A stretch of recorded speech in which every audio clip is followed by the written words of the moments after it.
सूरत अल-बुरूज कुरान करीम की 85 सूरत है। मोहम्मद असद ने अपनी तफसीर में इस सूरह के आफाकी पैगाम और इंसानी अज़म पर बहुत ज़ोर दिया है। पहला नुकात, कायनात की गवाही और अजीम निशानियाँ। सूरह की इब्तिदा अल्लाह ताला की अजीम निशानियों की कसम से होती है।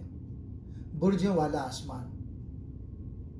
मोहम्मद असद के मुताबिक ये कायनात के इस नज़्म व ज़ब्त की तरफ इशारा है जो अल्लाह ने कायम किया है।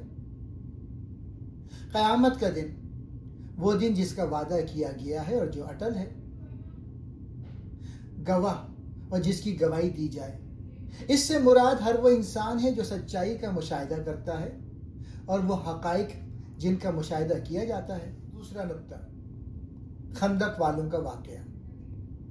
मोहम्मद असद वसात करते हैं कि यह तस्करा उन जालिमों का है जिन्होंने मोमिनों को महज उनके ईमान की वजह से आग की खंदकों में डाल दिया था। जुल्म की इंतहा।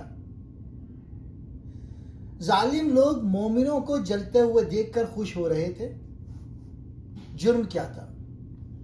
उनका वाहिद जुर्म यह था कि वो उस अल्लाह पर ईमान लाए थे जो सब पर गालिब और तारीफ के लायक है। पैगाम, हक की राह में तकलीफें आती हैं लेकिन ईमान वाला कभी बातिल के सामने नहीं झुकता। तीसरा नुक्ता, अल्लाह की गिरफ्त और उसकी रहमत। इस हिस्से में मोहम्मद असद दो मुताजाद पहलुओं को उजागर करते हैं। जालिमों का अंजाम, जो लोग ईमान वालों को अजियत देते हैं और तौबा नहीं करते उनके लिए जहन्नम का अजाब तैयार है। मोमिनों की कामयाबी, जो लोग मुश्किलात के बावजूद ईमान पर कायम रहे उनके लिए ऐसी जन्नतें हैं जिनके नीचे नहरें बहती हैं। मोहम्मद असद इसे अजीम कामयाबी कहते हैं। चौथा नुक्ता, अल्लाह की सिफ़त तख्लीक और मग़फ़िरत। मोहम्मद असद बताते हैं कि अल्लाह सिर्फ सज़ा देने वाला नहीं है, वो बहुत मोहब्बत करने वाला है।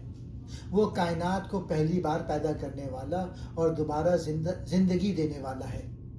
उसकी कुदरत से कोई बाहर नहीं निकल सकता, चाहे वो फ़िरौन हो या कौम समूद। पांचवा नुक्ता, कुरान की हिफाजत। सूरह के आखिर में ये वाज़े किया गया है कि कुरान कोई मामूली किताब नहीं बल्कि ये लौहे महफूज में दर्ज है, यानी एक ऐसी सच्चाई है जो हर किस्म की तब्दीली या मिटाए जाने से महफूज है। मोहम्मद असद का खास नुक्ता, इस सूरह का असल मकसद इंसान को यह बताना है कि मादी ताकत जैसे बादशाहों की आग आर्जी है जबकि रूह की आज़ादी और अल्लाह पर ईमान मुस्तकिल है। तारीख़ के बड़े बड़े जाबिर मिट गए लेकिन हक़ आज भी जिंदा है।